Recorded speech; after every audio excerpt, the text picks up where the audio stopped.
Olá pessoal, tudo bem? Nós iremos apresentar o capítulo 10 do livro de Introdução à Economia e abordar o assunto sobre externalidade. Nosso grupo ele é composto por Aristóteles, Daniel, por mim, Jordânia.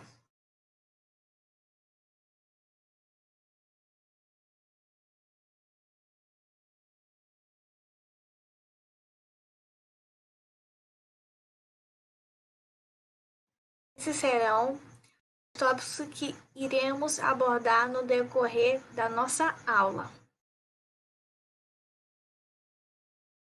Primeiro, nós temos que saber o que é externalidade. Qual é o conceito de externalidade? Externalidade é o impacto das ações de uma pessoa sobre o bem-estar de outras pessoas que não fazem parte daquelas ações. Existem dois tipos, a positiva e a negativa. Isso irá depender do impacto, se ele for benéfico ou se ele for adverso. Quando houver externalidades, o mercado não será eficiente, porque os compradores e os vendedores eles não irão considerar os efeitos externos de suas ações. Faz com que eles acabem absorvendo os custos ou os benefícios oriundos de sua ação.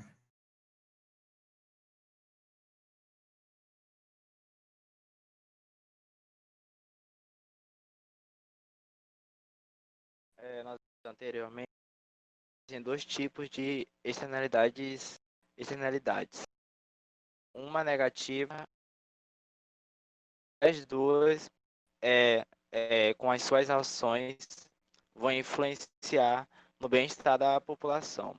Uma de forma negativa e uma de forma positiva. A externalidade negativa é quando a ação de um indivíduo ou de uma empresa geram impactos negativos sobre terceiros. Ou seja, quando as ações de uma pessoa ou até de uma organização é, é, influenciam no bem-estar de outra pessoa que não está ligada diretamente com o serviço ou produto oferecido. Exemplo recente que eu trouxe aqui foram as queimadas na Amazônica. No que foi lá no começo do ano, no decorrer do ano, está tendo várias queimadas, desmatamento, e isso está afetando não só o meio ambiente e as espécies que se encontravam lá, mas também toda a população. Outros exemplos comuns que eu trouxe aqui foram a poluição do ar, poluição sonora e fumantes passivos. Como exemplos da poluição do ar, podemos citar as fábricas, as grandes indústrias, os escapamentos dos carros e tudo que polui o ar. Também temos a poluição sonora, como as grandes construções, som alto, no trânsito também. E também temos os fumantes passivos, que isso aqui é um exemplo que a gente vê muito no dia a dia. Por exemplo, é uma pessoa que a gente conhece, ou então até uma pessoa da nossa família, ela fuma e nós indiretamente inalamos todo dia esse cheiro. Ou então até quando a gente está pegando um ônibus, por exemplo, sei lá, a gente vê alguém, olha, alguma pessoa fumando e acaba inalando aquele cheiro. E isso afeta o nosso organismo. Externalidades positivas. As externalidades positivas, em vez de trazer malefícios, elas trazem benefícios a nós. Como, por exemplo, as ONGs, que elas atuam principalmente na área da educação, saúde, ambiente, na cultura e também na habitação. Temos a vacinação também, que é um grande exemplo da externalidade positiva. tanto para quem se vacina e tanto para quem não se vacina. Por quê? A pessoa que se vacina, ela se previne e evita que ela possa estar transmitindo um vírus ou uma doença a outra pessoa. E uma pessoa também que não se vacina, que opta por não se vacinar, ela também acaba sendo beneficiada devido a outras pessoas, porque tem outras pessoas que se vacinaram e por isso elas não podem transmitir doenças à pessoa que não se vacinou. Também, outro exemplo é a revitalização de espaços públicos, como por exemplo a revitalização de praças, praias e dos centros históricos. E isso influencia bastante na valorização de um ambiente, atrai turistas e também melhora o saneamento básico e a harmonia entre a população.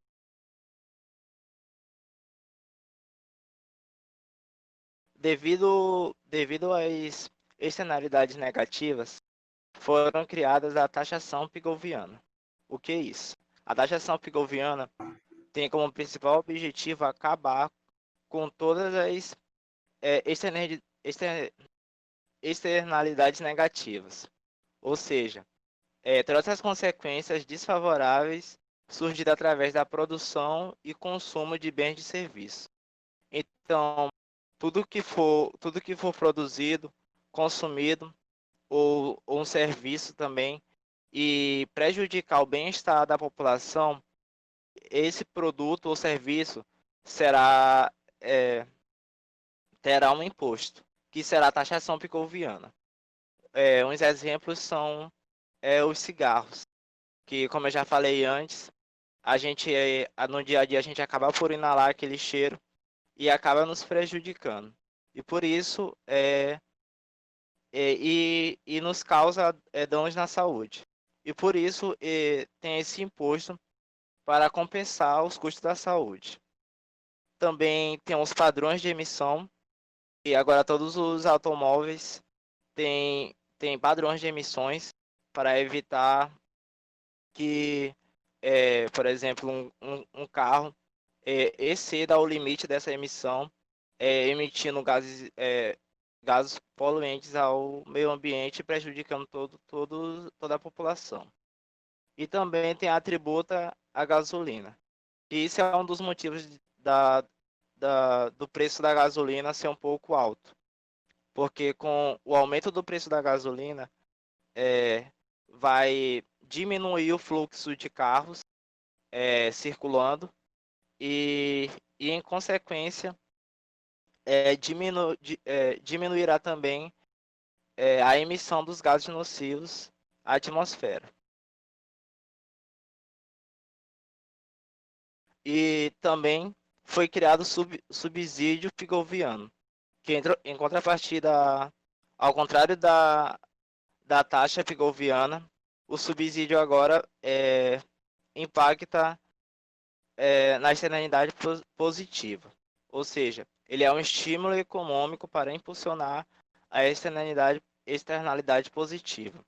Um desses exemplos também são as vacinas, como já tinha falado antes, e as vacinas tendem a ser gratuitas ou então eles abaixam os preços das vacinas. E também tem o fornecimento de água potável, que a grande parte da população é privilegiada e devido a esse benefício.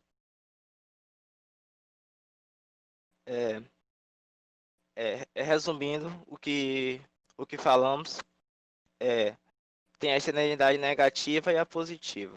Na negativa, ela vai sempre trazer malefícios. E por isso é necessário que produtos e serviços sejam taxados para compensar os riscos ao bem-estar da população. E também vimos a externalidade positiva, que sempre terá benefícios e por isso também para aumentar mais esses benefícios é necessário subsídios para melhorar cada vez mais o bem-estar das pessoas.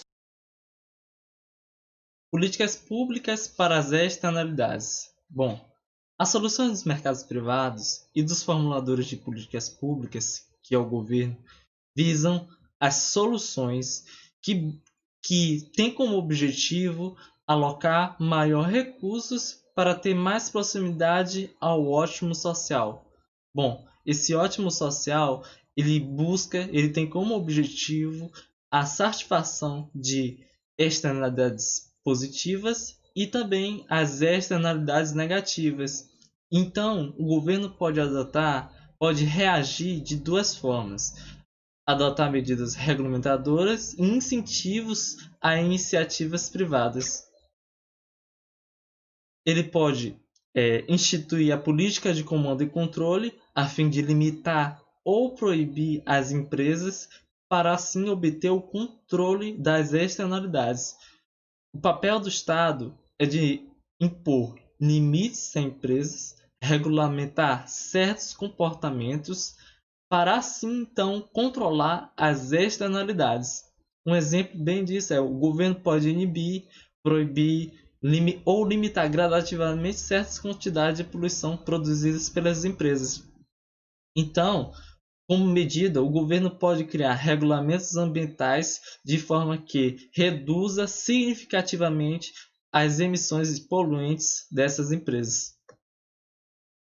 O governo também pode usar das políticas baseadas no mercado para incentivá-lo e estabelecer tributações para, para externalidades negativas que produzem, para as empresas que produzem externalidades negativas e subsidiando as empresas que produzem externalidades positivas. Bom, os impostos criados para combater e corrigir as externalidades negativas se chamam de impostos corretivos. As empresas seriam obrigadas a pagar um valor da tributação de forma igual ao seu custo externo em relação às atividades com externalidades negativas, e um subsídio igual ao benefício do custo externo em relação às externalidades positivas das atividades dessa empresa. Um exemplo de externalidades negativas é que uma empresa que descarta indevidamente resíduos químicos em um local inadequado. Bom, o governo deve adotar um valor para a tributação por certas quantidades de emissões poluentes por parte dessa empresa. E um exemplo de subsídio é quando uma empresa conseguiu reduzir significativamente as suas taxas de poluição, então o governo incentiva por meio de redução de impostos para assim também continuar continuar reduzindo suas emissões poluentes. Dentro de suas políticas baseadas no mercado, também há a licença de poluições negociáveis, que são licenças que o governo emite autorizando permissões para certas quantidades de poluição às empresas. Então as empresas podem comprar e o governo pode distribuir ou vender para essas empresas para que tenha uma política ambiental flexível, porém ela tem um controle melhor e um controle maior e eficiente das emissões poluentes dessa empresa. E há uma conciliação entre o meio ambiente e o crescimento econômico. Então, uma empresa então essa licença ela busca a flexibilidade das empresas na busca do cumprimento de metas da redução de emissões poluentes. Um exemplo das licenças de poluições negociáveis é que uma empresa de baixo custo que possui a licença e não produz o potencial máximo de poluir, ela pode vender ou negociar com outras empresas de alto custo. Então essa empresa ela comprou ou ela ganhou essas licenças para poluir, mas ela não utilizou do potencial máximo, o limite máximo de poluição. Então assim ela pode vender, gerando renda para ela, para as empresas de alto custo. E essas empresas de alto custo, elas são obrigadas a comprar, pois elas já estabeleceram os limites máximos, já conseguiram alcançar esses limites máximos, e elas precisam comprar essas licenças para assim aumentar esses limites dentro dos padrões aceitáveis e satisfatórios do governo. Então, as licenças de poluição negociáveis são isso, são permissões que permitem certas quantidades de poluição às empresas, mas de forma que não prejudique o ambiente. E as licenças de poluição negociáveis podem ser compradas por autoridades ambientais, como os ativistas, por qualquer tipo de pessoas que queiram ver como o Estado pode fazer a política de redução de emissões poluentes e ela pode ajudar a fazer isso também. Recapitulando, o Estado deve estabelecer duas políticas. Políticas de comando e controle, que visam limitações, medidas de controle e medidas regulamentares para assim controlar as externalidades. Bom, o Estado também pode adotar as políticas baseadas no mercado, que vêm pelo impostos corretivos para empresas que produzem externalidades negativas e subsídios para empresas que produzem externalidades positivas. As licenças de poluição negociável, já por sua vez, elas são licenças de permissões para poluir sem degradar o meio ambiente, tendo esse conciliamento entre as empresas com o meio ambiente também. Agora vamos falar sobre as soluções privadas para as externalidades. Embora as externalidades tendam a tornar o mercado ineficiente, nem sempre será necessário uma ação governamental para resolver o problema. Algumas vezes, as próprias pessoas elas podem desenvolver soluções privadas. Quais são elas? Condições morais e sanções sociais que nos diz para nós considerarmos o efeito de nossas ações sobre outras pessoas. Situações de caridade, como a Sierra Club, que tem como objetivo proteger o meio ambiente. Contrato entre os participantes e os afetados. E o Teorema de Clase. O que seria esse Teorema de Clase? O Teorema de Clase ele foi sugerido por Ronald Coase. Diz o quê? Se os agentes econômicos associar têm custo, a alocação de seus recursos, eles poderão resolver por si só o problema da externalidade. Ou seja, quando o causador ele não tiver responsabilidade legal, o seu custo de transação for nulo, ele, o causador e a vítima da externalidade, eles poderão fazer um acordo proveitoso para os dois. Eles poderão negociar. No entanto, negociação é muitas vezes cara, difícil. Logo, o Teorema de Clase ele não irá se aplicar nessas situações. Vamos usar o exemplo para entendermos melhor sobre como seria a aplicação do Teorema de Clase. Vamos supor que existe uma fábrica de pneus. Ao lado dessa fábrica de pneus há um pequeno vilarejo. Essa fábrica de pneus ela produz muito barulho, há uma poluição sonora. Consequentemente, as casas desse vilarejo vão ser desvalorizadas por conta do barulho. Sem a teoria de Clase, qual seria a solução? O governo ele iria tributar a fábrica, ou seja, aumentaria os impostos ou regulamentaria. Mas aí vem o Clase dizendo que, independentemente de quem tem a razão, a solução será a mesma. Ou seja, mesmo que seja a favor dos moradores ou da fábrica, a solução sempre será a melhor para os dois lados. Então, vamos supor ainda que para trocar o maquinário por um silencioso, por um mais tecnológico, seria em torno de 5 milhões de reais. E a soma total da desvalorização das casas seria em torno de 10 milhões de reais. Eles irão entrar em um consenso, eles irão entrar em um acordo, irão ter uma solução. Qual será? Se for a favor dos moradores, a solução 1 será a fábrica trocar o maquinário. Se for a favor da fábrica, a solução 2 será os moradores irão pagar novas máquinas para a fábrica. Vocês perceberam que foram uma solução, trocar o maquinário. Isso que o Teorema de Clase diz. O causador e a vítima eles irão entrar em um consenso para saber qual a melhor solução para os dois. Então é isso, espero que vocês tenham entendido o nosso assunto sobre externalidade.